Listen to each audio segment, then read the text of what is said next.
Our next guest, Kevin Rudd, was in the room when the deal was signed today.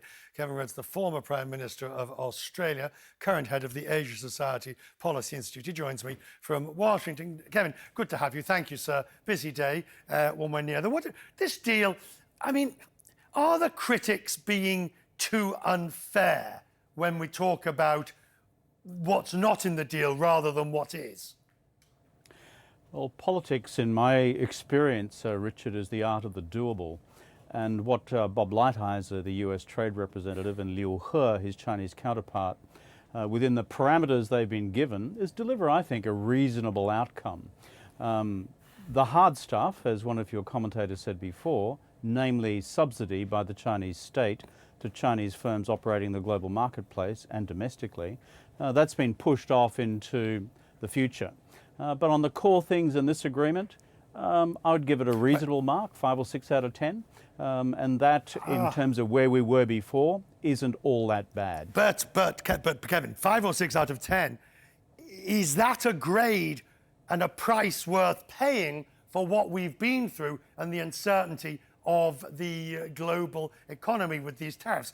A blunter way of putting it is, did we need to have these tariffs to get this? Well, the loss to global economic activity through the trade war has been calculated as something in the vicinity of probably the size of the GDP of Switzerland. Friends of mine from the IMF passed that number on to me recently. I'm sure it's not an official statement from them, but it's a calculation of what we've lost to global growth. So therefore, there's that on the one hand versus what measures President Trump deemed to be necessary to bring China to the negotiating table through tariffs to get them to focus on intellectual property protection, forced technology transfer, access in agriculture, access in financial services, and finally on currency market manipulation. Against all that, I still give it 5 or 6 out of 10.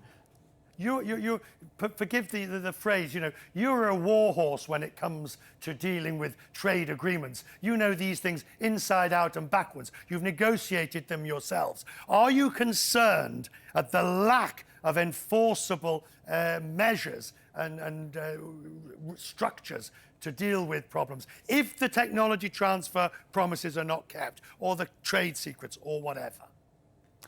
Well, Richard, people are right to point the fact that President Trump is a master salesman.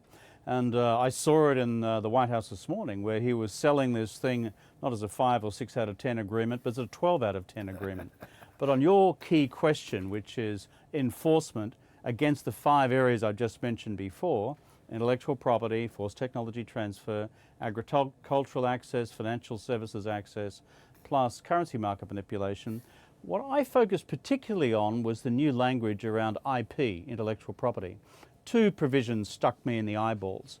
One is the agreement to criminalize this activity in China. That is new in my judgment. And 2, the burden of proof in any, as it were, procedure now goes to the offending party. That is, the one who is accused of actually breaching IP.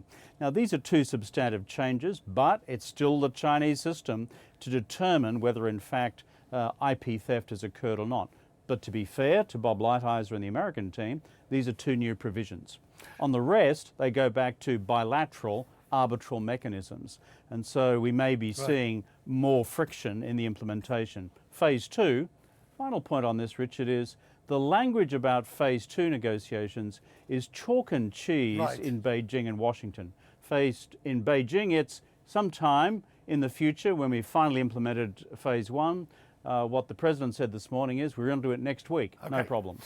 Kevin, it would be remiss of me not to give you the chance to comment on what's happening in your home country of Australia with the bushfires, the tremendous work being done by the volunteer firefighters, and the awfulness of the suffering of some people who've lost everything. It's pretty awful, isn't it?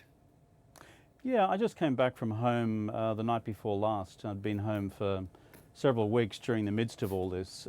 There is a genuine feeling of national shock in Australia. I mean, I grew up on a farm, Richard. I know what fires are about. Big ones would maybe come every decade, but this is across 4 states. It covers an area the size of Belgium and the Netherlands combined in terms of stuff wiped out. probably 500 million animals destroyed, killed, untold impact on the biosphere. And what's the message for our country? Well, probably two.